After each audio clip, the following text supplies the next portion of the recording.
النجم الفرنسي كيليان مبابي يصل لهدفه رقم 400 مع الأندية التي مثلها والمنتخب خلال مسيرته خلال 26 عاما، ويصبح أصغر لاعب في التاريخ يصل إلى هذا العدد من الأهداف، متفوقا على الأسطورة ليونيل ميسي الذي بلغ هذا العدد من الأهداف بعمر 27 ثلاثة أشهر، والنجم الكبير كريستيانو رونالدو الذي وصل إلى هدفه رقم 400 بعمر 28 عام.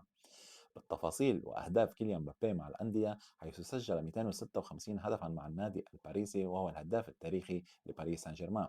أما مع فريق إمارة المال والأعمال موناكو فقد سجل النجم كيليان 27 هدفا. مع فريقه الحالي ريال مدريد وصل كيليان مبابي إلى هدفه رقم 62، والرقم قابل للزيادة بالطبع.